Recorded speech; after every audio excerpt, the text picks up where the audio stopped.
हुई और हमारा देश विश्व भर में सबसे बड़े लोकतांत्रिक गणराज्य के रूप में स्थापित हुआ। इस ऐतिहासिक दिवस पर देश और प्रदेश के उन महान सपूतों और देशभक्तों को हम याद करते हैं जिन्होंने इस देश को स्वाधीनता दिलवाने में अनेकों कुर्बानियां दी। गणतंत्र दिवस के इस पावन अवसर पर हम उन सब शहीदों जवानों को भी श्रद्धा सुमन अर्पित करते हैं जिन्होंने इस देश की रक्षा, एकता और अखंडता को बनाए रखने की खातिर अपने प्राणों की आहुति दी। हिमाचल प्रदेश देश देवभूमि के साथ साथ वीर भूमि भी है तथा प्रदेश के युवा सुरक्षा बलों व सैन्य बलों में सेवा करने में किसी से पीछे नहीं है। प्रदेश सरकार ने सैनिकों, भूतपूर्व सैनिकों के परिवारों को अनेक प्रकार की सुविधाएं दी हैं। राज्य सरकार द्वारा परमवीर चक्र व अशोक चक्र विजेताओं को वार्षिकी के तौर पर 3 लाख रुपए, महावीर चक्र व कीर्ति चक्र विजेताओं को 2 लाख रुपए और वीर चक्र व शौर्य चक्र विजेताओं को 1 लाख रुपए देने का फैसला पहले से कर रखा है। युद्ध में शहीद सैनिकों को अनुग्रह अनुदान राशि 20 लाख रुपए से बढ़ाकर 30 लाख रुपए की गई है। अन्य कारणों से वीरगति प्राप्त होने पर सैनिकों को अनुग्रह राशि 5 लाख से बढ़ाकर 7.5 लाख रुपए की गई है। प्रिय प्रदेशवासियों, हमारी सरकार ने 11 दिसंबर 2022 को जन सेवा का दायित्व उठाया। आत्मनिर्भर हिमाचल, समृद्ध हिमाचल बनाने की दिशा में हम काम कर रहे हैं और प्रदेश के राजस्व में बढ़ोतरी के हम निरंतर प्रयास कर रहे हैं। आपको याद हो कि पिछले साल बरसात में इतिहास की सबसे बड़ी आपदा हमें गहरी जख्म देके गई है। आपदा के कारण इस प्रदेश में 2,944 घर पूरी तरह तबाह हो गए, जबकि 12,304 घरों को आंशिक रूप से नुकसान हुआ। इस अभूतपूर्व आपदा से प्रभावित परिवारों को राहत पहुंचाने के लिए हमने अपने सीमित संसाधनों से 4500 करोड़ रुपए का विशेष राहत पैकेज देने का फैसला किया। पूरी तरह क्षतिग्रस्त पक्के और कच्चे घरों को दोबारा बनाने के लिए मुआवजा राशि को 1,30,000 रुपए से बढ़ाकर 7 लाख रुपए किया गया, जिसकी की पहली किस्त 3-3 लाख रुपए जारी की जा चुकी है। इस आपदा में अंशदान देने वाले सभी व्यक्तियों को मैं दिल की गहराइयों से धन्यवाद करता हूं, जिन्होंने दान देकर इस कोष में 252 करोड़ रुपए की राशि जमा करवाई। भाई और बहनों, विधानसभा चुनावों के समय जो वायदे हमने किए थे उन्हें हम पूरा करने के लिए पूरी तरह गंभीर हैं। ओल्ड पेंशन स्कीम बहाल करने की गारंटी हमने दी थी और हमने प्रदेश के कर्मचारियों और पेंशनरों से किया गया ये वायदा पहले ही मंत्रिमंडल की बैठक में निभाया और 1,36,000 कर्मचारियों को ओल्ड पेंशन स्कीम के दायरे में हम लेके आए और प्रदेश के कर्मचारियों को बुढ़ापे का सहारा हमारी सरकार ने देते हुए एक क्रांतिकारी कदम उठाया। राजस्व क्षेत्र में लगातार ये बात कही जाती थी कि जमीनों के मामले लोगों के सालों साल रुके रहते हैं। हमने एक कैंपेन के तहत इस काम को किया और 65,000 से अधिक इंतकाल और 471 तकसीम के मामलों का रिकॉर्ड्स में निपटारा किया, जो लंबे समय से लंबित पड़े हुए थे और ये प्रक्रिया भी जारी है। प्यारे प्रदेशवासियों, हिमाचल देश का ऐसा पहला राज्य बना है जिसने प्रदेश के बेसहारा बच्चों के लिए एक विशेष कार्य योजना बनाई और उन सब बच्चों को जिनके माता पिता की मृत्यु हो चुकी है, उनको चिल्ड्रन ऑफ द स्टेट का दर्जा देकर उनकी सारी जरूरतों का भार अपने कंधे पे लिया। अब ये बच्चे जिनके माता पिता नहीं हैं, उनके माता पिता की भूमिका में हिमाचल प्रदेश सरकार काम कर रही है। युवाओं को रोजगार के अवसर देने के लिए हमने वायदे किए थे और 680 करोड़ रुपए का श्री राजीव गांधी स्वरोजगार स्टार्टअप योजना को हमने शुरू किया। योजना के पहले चरण में ई टैक्सी योजना की खरीद पर 50% सब्सिडी का प्रावधान किया गया है। ये टैक्सी सरकारी विभागों में लगाई जाएगी। लोग इसके लिए आवेदन कर चुके हैं और इसी महीने इस योजना को पूरी तरह लागू कर दिया जाएगा। दूसरी योजना हमारी सौर ऊर्जा परियोजनाओं से जुड़ी है और इसमें 100 मेगावाट, 100 किलोवाट, 200 किलोवाट, 500 किलोवाट की सौर ऊर्जा परियोजनाएं स्थापित करने पर लाभार्थियों को सिर्फ 10% अपने पास से खर्च करना होगा। बाकी सब प्रावधान योजना के तहत किए गए हैं। सरकार ने इन परियोजनाओं से पैदा होने वाली बिजली आगामी 25 वर्ष तक खरीदने का फैसला किया है। इससे युवाओं को निश्चित आय होगी। हाल ही में ऊना जिला के पेखू बेला में 220 करोड़ रुपए की लागत वाले सौर ऊर्जा प्लांट का शिलान्यास किया गया। इसमें प्रदेश को लगभग 28 करोड़ रुपए की वार्षिक आय होगी। युवाओं को रोजगार देने के लिए हम ठोस कदम उठा रहे हैं। अकेले जल शक्ति विभाग में विभिन्न श्रेणियों के इस साल 10,000 पद भरे जा रहे हैं। इसकी औपचारिकताएं शुरू कर दी गई हैं, जिनमें पैरा वर्कर, मल्टीपर्पज वर्कर, पैराफिटर्स की पद शामिल हैं। वन मित्र योजना के तहत 261 वन मित्रों की भर्ती की जा रही है और पुलिस में 1226 पद भरे जाएंगे, जिनमें 30% पद जो है महिलाओं के लिए आरक्षित किए गए हैं। स्वास्थ्य विभाग में 1450 और पटवारियों के लिए 874 पद भरने का हमने फैसला लिया है। हमने लैंड सीलिंग एक्ट में संशोधन कर हिमाचल प्रदेश की बेटियों को पैतृक संपत्ति में बेटों के बराबर अधिकार भी दे दिया है। हमने सामाजिक सुरक्षा पेंशन के तहत 41,799 नए मामले मंजूर किए हैं और ये प्रक्रिया जारी है। भर्ती प्रक्रिया में भ्रष्टाचार खत्म करने के लिए हमारी सरकार जीरो टॉलरेंस नीति पे चल रही है। कर्मचारी चयन आयोग में हमीरपुर में पेपर लीक के मामले लगातार सामने आने पे हमने आयोग को भंग किया और दोषियों के खिलाफ निर्णायक कार्रवाई कर रहे हैं। हम आपको ये भरोसा देना चाहते हैं कि चयन प्रक्रिया के लिए हमने जो राज्य चयन आयोग बनाया है उसको बहुत जल्दी पूरी तरह फंक्शनल कर दिया जाएगा।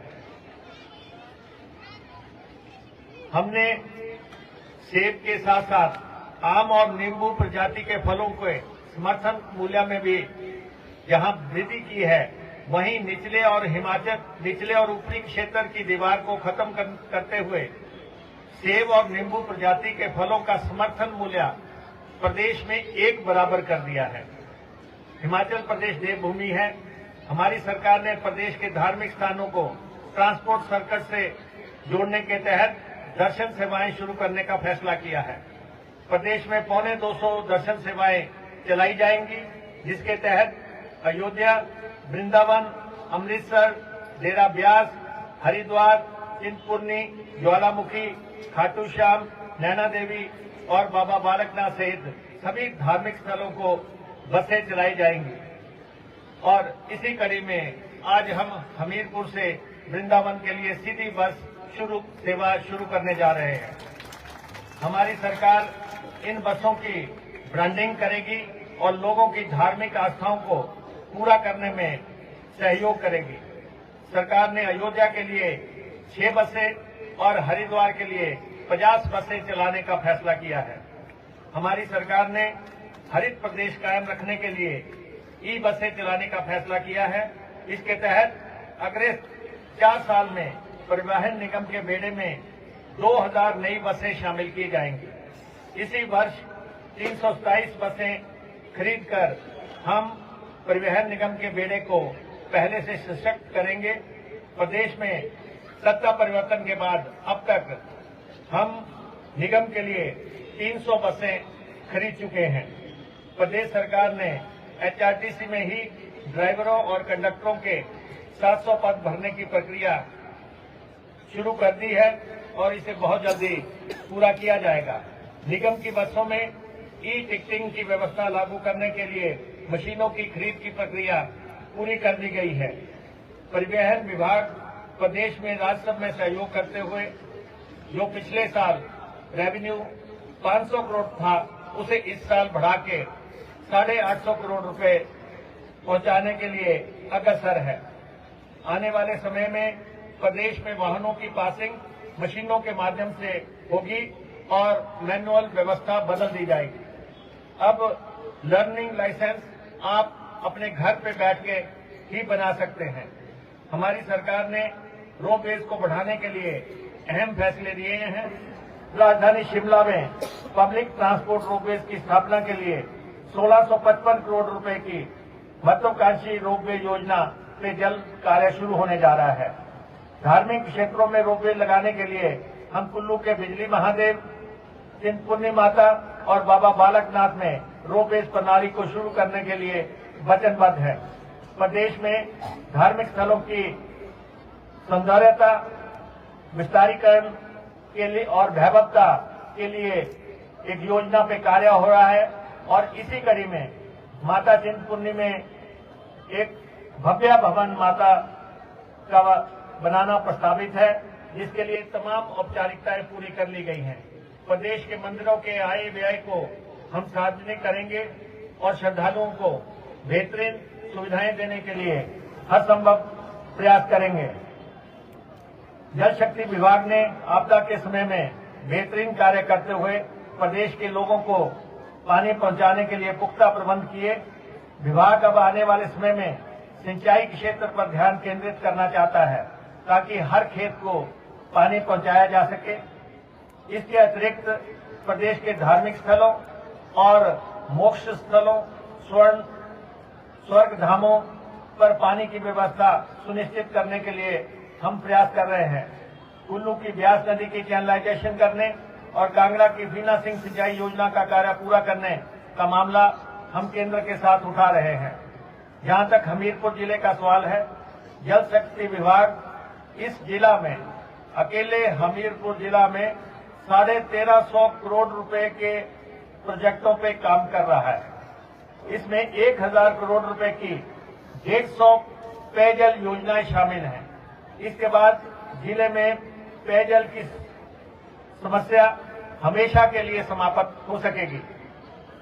जल जीवन मिशन के तहत हमीरपुर में 423 करोड़ रुपए की अनुमानित लागत से 66 पेयजल योजनाएं, नबार्ड के तहत 99 करोड़ रुपए की 33 पेयजल योजनाएं, विशेष सहायता के तहत 309 करोड़ रुपए की 6 पेयजल योजनाएं, फॉरेन फंडिंग के तहत बक्सर क्षेत्र के लिए गोविंद सागर झील से 137 करोड़ रुपए की योजना और नदौन, हमीरपुर व सुजानपुर के लिए 82 करोड़ 62 लाख रुपए की 14 कार्यक्रम के तहत 31 करोड़ की 24 पेयजल योजनाओं के कार्य चल रहे हैं। अकेले हमीरपुर जिले में 1000 करोड़ रुपए की पेयजल योजनाओं पे काम चल रहा है। इसके अतिरिक्त नदौन क्षेत्र में 156 करोड़ रुपए की लागत से मध्यम सिंचाई योजना का कार्य अंतिम चरण में है। एचपी शिवा परियोजना के तहत भी इस जिला में सिंचाई परियोजनाओं के लिए 40 करोड़ खर्चे जा रहे हैं। हमीरपुर में लगभग 74 कनाल भूमि पर 55 करोड़ रुपए की लागत से हम अत्याधुनिक बस अड्डे का निर्माण करने जा रहे हैं। लोक निर्माण विभाग ने इसका टेंडर प्रकाशित करने के आदेश दे दिए हैं। इस अड्डे के लिए जमीन 20 अक्टूबर 2010 को परिवहन विभाग के नाम हो गई थी, लेकिन कार्य लटका रहा। माननीय मुख्यमंत्री ने कुछ समय पहले बस अड्डे निर्माण के ऐलान किया था। उसी के मद्देनजर हमने तमाम औपचारिकताएं पूरी करके हमीरपुर जिला को एक बेहतरीन भव्य बस अड्डा उपलब्ध कराने का तमाम कार्य पूरा कर लिया है। भोरंज के समूहताल में भी 3 करोड़ 30 लाख रुपए की लागत से हम बस अड्डे का निर्माण करने जा रहे हैं। नदौन के निकट मॉल घाट में ई बस डिपो के लिए 122 कनाल भूमि हस्तांतरित कर दी गई है। ई बस डिपो की पहली फेज में लो फ्लोर की टाइप 1 25 बसें जो है उपलब्ध करवाई जाएंगी और इन ट्रांसपोर्ट के जुड़े हुए बस अड्डों का और बसों के लिए और के साथ साथ ई चार्जिंग स्टेशन हम बना रहे हैं। हमीरपुर में एचआरटीसी वर्कशॉप और बस स्टैंड में 630 केवीए और जाहू में 450 केवीए के चार्जिंग स्टेशन स्थापित कर दिए गए हैं। ई बस डिपो नदौन में भी 2000 केवीए का चार्जिंग स्टेशन स्थापित हो रहा है। साथियों, हमारी सरकार ने सत्ता परिवर्तन के बाद हमीरपुर को पूरा अधिमान दिया है। अणु में हिमाचल प्रदेश ऊर्जा निगम लिमिटेड HPPCL का सोलर ऑफिस खोला गया है। हमीरपुर में हिमाचल प्रदेश परिवहन अपीलीय ट्रिब्यूनल स्थापित किया गया है। हमीरपुर में बिजली बोर्ड के मुख्य अभियंता कार्यालय खोलने के लिए मंजूरी प्रदान की गई है। इसके अतिरिक्त डॉक्टर राधाकृष्णन राजकीय मेडिकल कॉलेज के लिए जोल छप्पड़ में लगभग 380 करोड़ रुपए की लागत से नए कैंपस का निर्माण तेजी से है और इसके लिए धनराशि लगातार मुहैया करवाई जा रही है। आने वाले समय में यहाँ पे nursing college, cancer care unit और अन्य आधुनिक चिकित्सा सुविधाएं उपलब्ध करवाने की दिशा में कार्य किया जा रहा है। जिला हमीरपुर में 5 हेलीपैडों के निर्माण के लिए 12 करोड़ 57 लाख रुपए मंजूर किए गए हैं। इनमें से 3 का कार्य प्रगति पे है। नदौन में पर्यटन विभाग के होटल एवं पर्यटन परिसर के निर्माण के लिए 47 करोड़ रुपए मंजूर किए गए हैं। हमीरपुर जिला के विकास को हम पूरे प्रदेश के साथ गति दे रहे हैं और इस क्षेत्र को सुंदर और वैभवता इसकी कायम करने के तमाम तरीकों पे हम काम कर रहे हैं। मैं एक बार फिर से गणतंत्र दिवस की हार्दिक शुभकामनाएं देता हूं और आपको ये बता देना चाहता हूं कि वित्तीय स्थितियां दिक्कतों के बावजूद भी प्रदेश सरकार ने पूरे राज्य का विकास और हमीरपुर का विकास को गति